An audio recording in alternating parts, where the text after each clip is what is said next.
Hello everyone, welcome to learning science. आज का topic है थर्मोडायनेमिक पोटेंशियल्स। आज हम जो है थर्मोडायनेमिक पोटेंशियल्स के बारे में पढ़ेंगे। The state of a thermodynamic system is defined by the thermodynamic variables such as pressure P, volume V, temperature T and entropy S। जो स्टेट है थर्मोडायनेमिक सिस्टम का, वो जो है थर्मोडायनेमिक वेरिएबल्स डिफाइन करता है, जैसे कि प्रेशर, वॉल्यूम, टेम्परेचर, और जो एंट्रोपी वेरिएबल है वो डिफाइन करता है थर्मोडायनेमिक स्टेट को, किसी थर्मोडायनेमिक सिस्टम के स्टेट को। A relation between these variables exist which is given by the first and second law of thermodynamics. और ये जो वेरिएबल्स है प्रेशर, वॉल्यूम और टेम्परेचर, उसमें जो है रिलेशन एग्जिस्ट करता है, और ये जो रिलेशन है वो फर्स्ट और सेकंड लॉ ऑफ थर्मोडायनेमिक्स ने दिया है। According to first law of thermodynamics, first law of thermodynamics के मुताबिक जो डेल्टा क्यू है वो d u plus p d v के बराबर होता है, और उसको हम इक्वेशन नंबर फर्स्ट कंसिडर करेंगे। फर्स्ट लॉ ऑफ थर्मोडायनेमिक्स के मुताबिक जो चेंज इन इंटरनल एनर्जी है वो delta q work done p d v के बराबर होता है, तो डेल्टा क्यू जो है d u plus p d v हुआ। And according to second law of thermodynamics, और सेकेंड लॉ ऑफ थर्मोडायनेमिक्स के मुताबिक जो डेल्टा क्यू है वो टी डी एस के बराबर होता है। जो डी एस है, चेंज इन एंट्रोपी है, वो डेल्टा क्यू अपॉन टी के बराबर होता है। तो उससे हमें पता चलता है कि जो डेल्टा क्यू है वो टी डी एस के बराबर है। From equation first and second, तो equation number first and second से हमें क्या करना है, इक्वेशन नंबर फर्स्ट में डेल्टा क्यू का वैल्यू पुट करना है, तो टी डी एस जो है वो बराबर आएगा d u plus p d v के। तो इससे हमें डी यू मिलेगा, डी यू जो है वो t d s minus p d v के बराबर आएगा, और उसको हम इक्वेशन नंबर थर्ड कंसिडर करेंगे। These four variables pressure, volume, temperature and s are called natural variables. और ये जो चार वेरिएबल्स है टेम्परेचर, एंट्रोपी, प्रेशर और वॉल्यूम, उसको हम कहते हैं natural variables. The state functions along with the corresponding equations of state describe the equilibrium behavior of a system as the function of natural variables are called thermodynamic potentials। और ये जो state functions है जो कि corresponding equation of state के साथ है, और वो डिस्क्राइब करता है सिस्टम के बिहेवियर को, और ये जो है फंक्शन है वेरिएबल्स का, नेचुरल वेरिएबल्स का, उसको हम थर्मोडायनेमिक पोटेंशियल कहते हैं। ये जो स्टेट फंक्शन है वो ये जो नेचुरल वेरिएबल्स है उसका फंक्शन है, तो उसको हम कहते हैं thermodynamic potentials. Example of thermodynamic potential, फिर उसके बाद जो है एग्जाम्पल ऑफ थर्मोडायनेमिक पोटेंशियल्स आता है, तो उसमें सबसे पहले आता है internal energy. Internal energy of a system is defined as sum of the internal kinetic energy and internal potential energy of the particles, atoms or molecules of the system। जो internal energy है system का, वो जो है sum है internal kinetic energy और internal potential energy particles का system के, ठीक है। दैट इज़ जो U, that is internal energy जो है वो U के, that is the internal kinetic energy और इंटरनल पोटेंशियल एनर्जी का सम के बराबर होता है। The change in internal energy is defined as, जो चेंज इन इंटरनल एनर्जी जो है वो डेल्टा क्यू माइनस डी डब्ल्यू के बराबर आता है according to the first law of thermodynamics, और डी डब्ल्यू जो है वो पी डी वी के बराबर आता है according to second law of thermodynamics. और सेकेंड लॉ ऑफ थर्मोडायनेमिक्स के मुताबिक जो डेल्टा क्यू है वो टी डी एस के बराबर होता है, हमें पता है। तो यहाँ पे डी यू हमें जो है t d s minus p d v मिलेगा, और उसको हम इक्वेशन नंबर फर्स्ट कंसिडर करेंगे। जो हमने पहले किया है वही यहाँ पे लिखा है। Thus internal energy is a function of entropy S and volume V of the system। तो इससे हमें ये पता चला जो डी यू है वो बराबर है t d s minus p d v के। यहाँ पे ये जो है इंडिपेंडेंट है S, और V पे जो है U डिपेंड है, तो जो U है वो फंक्शन है S कोमा V के।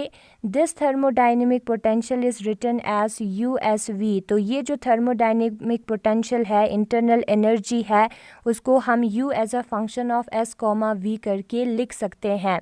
फिर उसके बाद आता है इंथैल्पी, जिसको हम H से डिनोट करते हैं।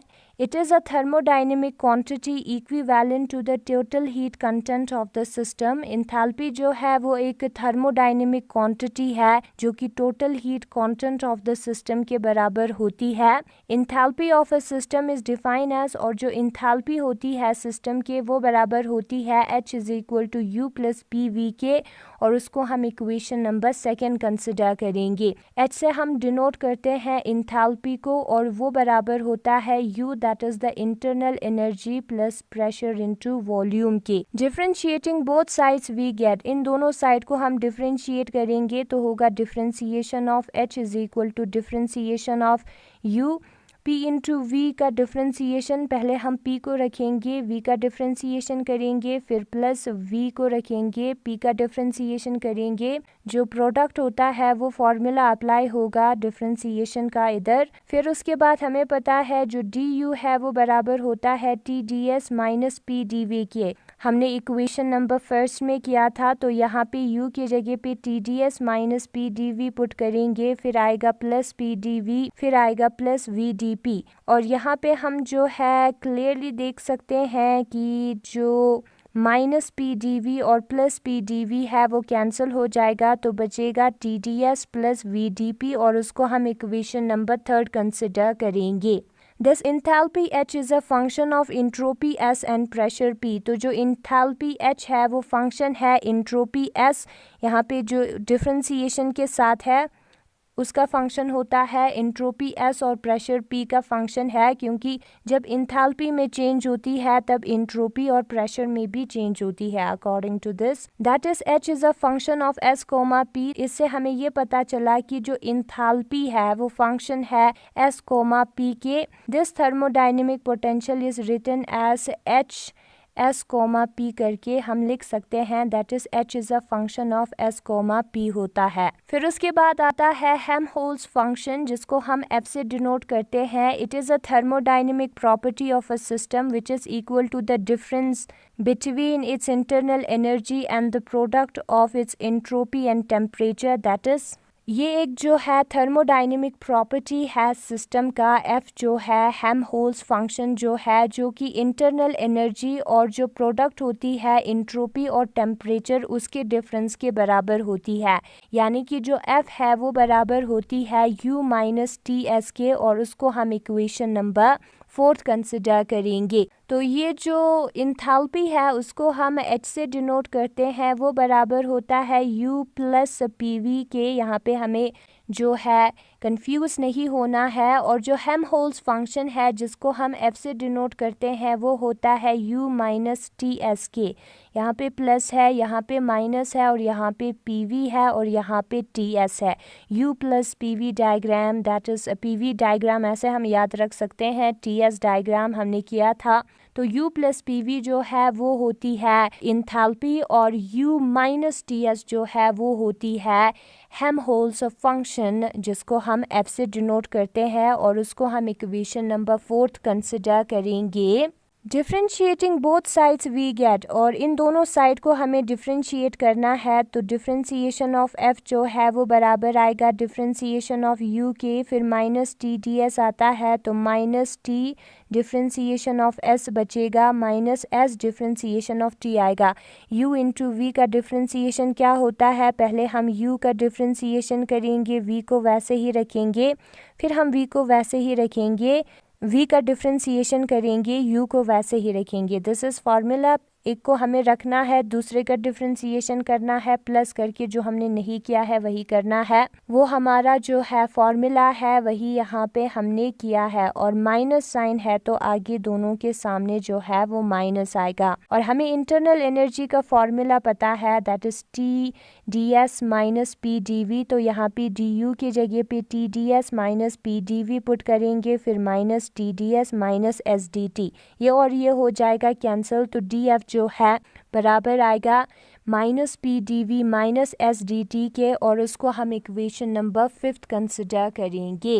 This Helmholtz function is the function of volume and temperature of the system. तो जो हेल्महोल्ट्ज़ फंक्शन है वो फंक्शन है टेम्परेचर और वॉल्यूम के सिस्टम के. That is H is a function of V, T. जो हेल्महोल्ट्ज़ फंक्शन है वो जो है क्या है, यहाँ पे h नहीं है, यहाँ पे जो है वो f है। f is a function of v comma t, जो f है वो फंक्शन है v, यहाँ पे dv और dt है।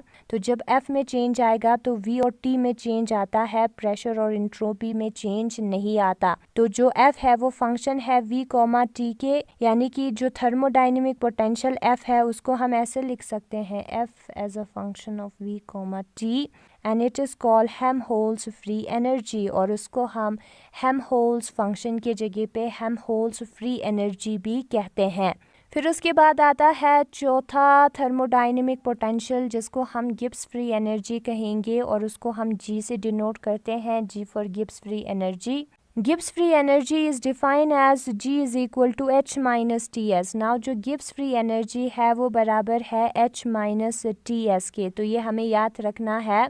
हमने 3 फॉर्मूले किए थे। जो इंथैल्पी है वो बराबर होती है U plus pressure into volume PV के, और जो हेल्महोल्ट्ज़ फंक्शन है वो बराबर होता है U माइनस TS के, और यहाँ पे H माइनस TS आएगा। ठीक है, ये जो इंथैल्पी है वो माइनस TS आएगा गिब्स फ्री एनर्जी में। तो H का वैल्यू हमें पता है, जो U प्लस PV है वो होता है H का value, H is equal to U plus PV। तो हमने पुट किया माइनस TS, और उसको हम इक्वेशन नंबर 6 कंसिडर करेंगे। Differentiating both sides we get, अगर हम इन दोनों साइड को डिफ्रेंशिएट करेंगे तो हमें क्या मिलेगा, जो DG है वो बराबर होगा DU plus PDV plus VDP minus TDS minus SDT के। DU जो है वो किसके बराबर होता है, ये जो DU है वो जो है इस टर्म के बराबर नहीं होता है, यहाँ पे मैंने गलत लिखा है। जो DU है वो बराबर होता है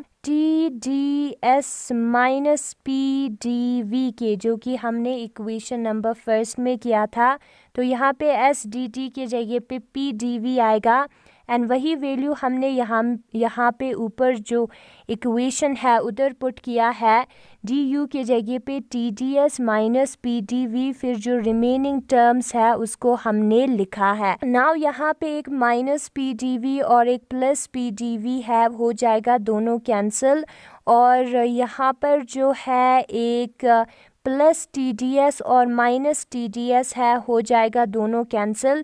तो बचेगा VDP माइनस SDT, और उसको हम इक्वेशन नंबर 7 कंसिडर करेंगे। Thus Gibbs free energy is the function of pressure and temperature of the system। तो जो Gibbs free energy है वो प्रेशर और टेम्परेचर का फंक्शन है। जब G में चेंज होता है तब प्रेशर और टेम्परेचर में भी चेंज होता है, और यहाँ पे लिखा है G is equal to function of pressure comma temperature. This thermodynamic potential is written as GP comma T, और ये जो थर्मोडाइनमिक पोटेंशियल है उसको हम GP कॉमा T से लिखते हैं।